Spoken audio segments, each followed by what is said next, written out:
근데 여러분들이 확률이라는 걸 다 배웠죠? 통계 시간에 혹시 배운 사람들 있고, 그럼 확률하면 되게 어려워요. 흰 공, 검은 공 넣었다 뺐다 하는 게 확률로 배우시죠? 안 배웠어요? 여러분들 수학 시간에 흰 공 넣었다, 흰 공 빨간 공 안에 보자기에 들어있는데 흰 공 넣었다 뺐다 넣었을 때 복원 추출, 비복원 추출해서 나오잖아요. 그런 거 다 무시하시면 됩니다. 확률은 퍼센테이지예요. 끝. 확률은 퍼센테이지. 그게 확률 분포예요. 그거를 정규 모양으로 만들어진 게 정규 분포, 뭐 표준 정규 분포 이런 건데 다 무시하셔도 됩니다. 오른쪽에 보면 얘가 잘 작동이 안 되네. 네. 오른쪽에 보면 이런 표가 있어요. 자,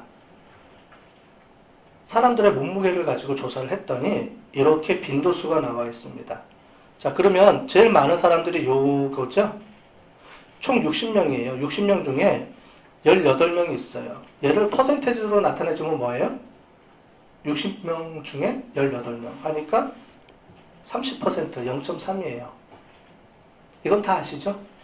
퍼센테이지 구하는 건 다 아시죠? 퍼센테이지가 확률이라니까요. 그러면 이렇게 해서 우리가 어떻게 수학 시간에 배웠냐면 몸무게가 55에서 60일 확률 해서 요 퍼센테이지를 그냥 확률로 계산해서 이렇게 갖다 넣습니다. 했죠? 다 해봤어요. 근데 왜 우리가 여태까지 확률을 이렇게 어려워하죠? 배웠는데 다. 근데 이거는 배웠는데 이거는 안 배웠어요. 구간을 정해주고 그 구간에 대한 확률을 배우는 거는 우리가 수학 계산도 하고 공식도 넣었어요. 그런데 반대로 물어볼게요. 전체 100명 중에 90명이 들어가 있는 양쪽 사이드의 범위가 어떻게 돼요? 이게 실내 구간입니다. 양쪽 사이드 구간. 이런 건 안 배웠어요. 계산을 안 해봤어. 자, 이걸 왜 배우냐면 우리가 오차범위라는 걸 아까 전에 배운다고 그랬죠. 표본을 구해서 오차범위가 뭐 1%, 2% 뭐 다양하게 있잖아요. 그걸 어떻게 계산할 거냐라는 거예요. 그런데 통계학자들이 연구를 해봤더니 대부분의 우리가 보아하는 이런 도수분포표, 빈도표를 알면 그 중에 100명 중에 90명 또는 근데 우리는 통계학에서는 90%를 안 쓰고 몇 %를 써요? 95%. 야, 100명 중에 95명이 들어가 있는 뭐를 구하는 거예요? 양쪽 사이드. 이 구간이 어떻게 돼? 이거를 구하는 거예요. 이게 뭐예요? 오차범위예요. 그래서 플러스 마이너스 몇 퍼센트, 키면 몇 센치, 몸무게면 몇 킬로그램, 득표율이면 몇 퍼센트 이거예요. 이걸 찾아내는 거예요. 그러니까 여태까지 우리가 배웠던 확률이라는 개념이 구간을 정해주고 그게 몇 퍼센트냐 물어봤던 거였는데 그게 아니고 앞으로 우리가 배우는 모든 통계 분석의 가설 검정이든 신뢰 구간이든 모든 방법들은 뭘 하냐면은 퍼센테이지를 정해놓고 구하는 거예요. 우리는 퍼센테이지를 구하는 게 아니고 확률값이 95%라고 정해져 있을 때 양쪽 사이드의 끝을 구하는 겁니다. 플러스 마이너스 오차범위. 우리는 지금 관심 있는 거는 오차범위가 관심 있는 거예요. 퍼센테이지는 관심이 없습니다. 왜? 정해져 있어요. 95%로. 그래서 앞에 나오는 거에 다 오차범위 적어놨는데 실제로 이게 전부 다 몇 %예요? 말은 안 했지만 물론 이제 써 있어요. 신문 기사에는 뭐라고 써 있어요? 다 95%의 오차범위일 경우에 95%의 확률 범위에서의 오차범위입니다. 라고 다 써 있는 겁니다. 정해져 있어요. 자, 그런데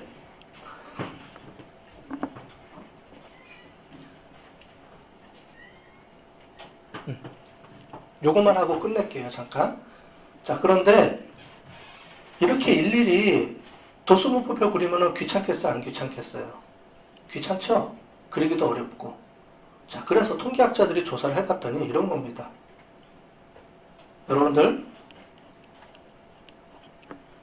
옆에 보면 평균하고 표준 편차라는 게 있어요. 평균하고 표준 편차만 알면은 양쪽 사이드의 값을 구할 수가 있습니다.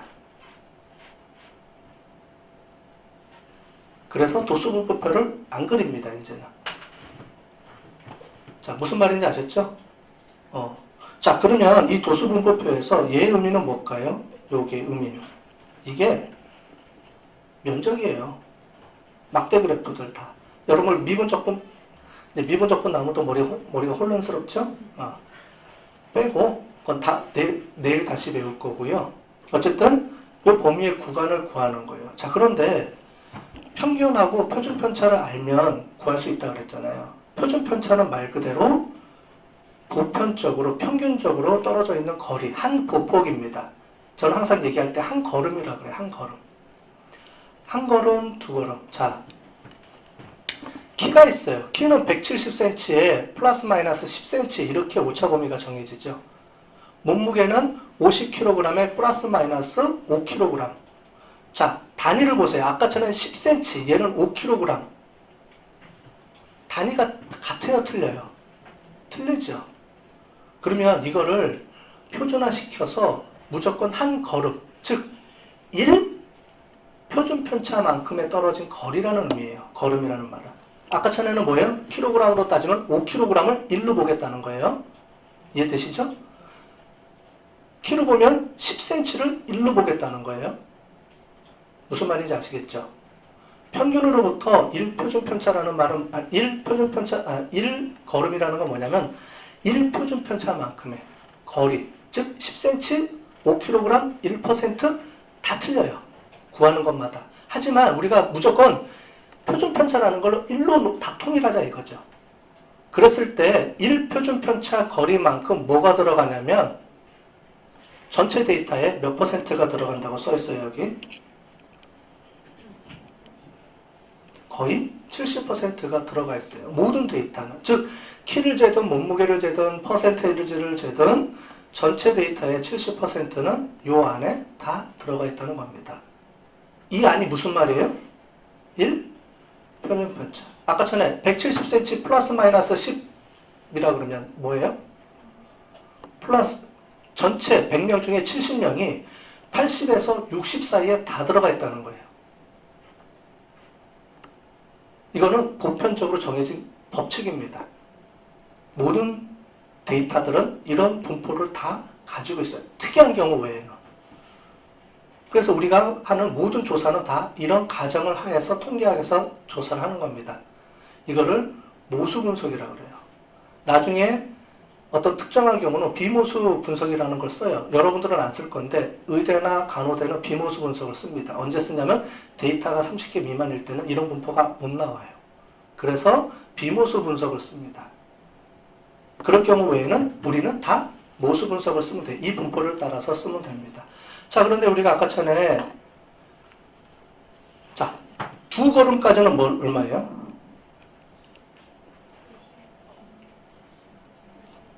2걸음까지는 95.44%예요. 95.44. 자, 그런데 우리는 통계적으로 몇 퍼센트 확률을 구한다고 그랬죠? 90%라고 그랬죠. 근데 95.44네. 그냥 NOE 칩시다. 라고 하면 안 됩니다. 통계는 정확해야 되죠? 그래서 어떻게 해야 돼요? 95%를 정확하게 잘라야 돼요. 그러면 2걸음이 아니고 조금 모자라겠죠? 그래서 어떻게 나와요? 1.96. 여러분들이 그렇게 논문에서 많이 봤던 알파가, P밸류가, T값이 1.96보다 크다, 작다. 이런 얘기 계속 들어봤죠? 거기서 1.96이 왜 나온 거예요? 이거예요. T값은 뭐냐면 발자국. 발자국이 몇 발자국이에요? 2발자국이 조금 모자르게 들어가야 돼요. 왜? 95%이기 때문에. 1.96 발자국. 그래서 우리가 항상 통계에서는 중요한 게 T값, 뭐예요? 1.96보다 크다. 라는 걸 해줘야 되는 겁니다. 그러면 차이가 있다라고 보는 거예요. 왜 T라는 값이 1.96인지 아시겠죠? T의 의미가 뭐냐? 표준편차의 발자국 수예요. 표준편차 발자국 수인데 왜? 우리는 항상 몇 퍼센트예요? 확률로 정해놨어요? 모든 논문의 규정은 다 몇 퍼센트? 95%로 정해놨기 때문에. 99% 하면 안 돼요? 됩니다. 꼭 절대라는 건 없어요. 확률 퍼센트가. 어떤 경우는 90%에서 95%, 99% 세 개를 쓰지만 보편적으로는 다 95%를 다 억셉트를 합니다. 특별한 경우에는. 그럼 무조건 발자국은 몇 걸음이에요? 1.96이 정확하죠. 센치가 아니에요. 10cm, 5cm, 1% 이게 아니에요. 다 그거를 발자국으로 변환했기 때문에 t 값은 무조건 몇 발자국이에요? 값은 1.96을 벗어나면 안 돼요. 그거는 조정되는 게 아니죠. 이해되셨죠? 그래서 모든 논문은 1.96을 값을 비교를 해서 쓰는 겁니다. 다른 값을 쓰는 게 아니에요. 딱 1.96이 정확하게 나와요. 95%를 정해놨기 때문에. 발자국은 무조건 1.96 발자국. 이해되셨죠? 두 번째 질문. t 값은 1.96보다 크다 그랬는데 왜 p는 0.05보다 작아야 돼요?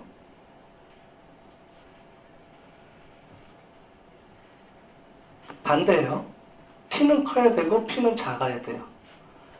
이게 이제 헷갈리시죠? t는 이제 아시겠죠? t까지는 아시겠죠? 그러면 위에 보면 이 논문에서 이제 이 t값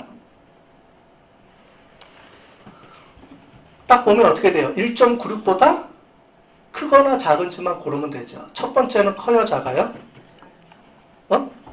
첫 번째 1.96보다 커요, 작아요? 작죠. 작아서 기각입니다. 즉 뭐냐면 관계가 없다. 자, 밑에는 1.96보다 커요, 작아요? 그죠? 그러면 관계가 있다. 자, 아직 관계가 있다 없다는 잘 모르니까 자, 그것만 봅시다. 얘는 커요, 작아요? 1.96보다 커요, 작아요? 그죠? p-밸류는 그래서 0.05보다 작죠. 그래서 채택됐습니다. 뭐가 채택됐냐? 관계가 있다. 자, 이제 이 t값은 알았어요. 중요한 거. p값하고 그 다음에 왜 가설을 왜 p가 작으면 기각을 하고 t가 크면 죄송해요. p가 작으면 채택하고 t가 크면 채택하고 가설을 채택하고 가설을 기각한다는 게 무슨 말인가? 이게 중요하겠죠? 자, 그러면 이제 잠깐 쉬었다 할까요, 우리?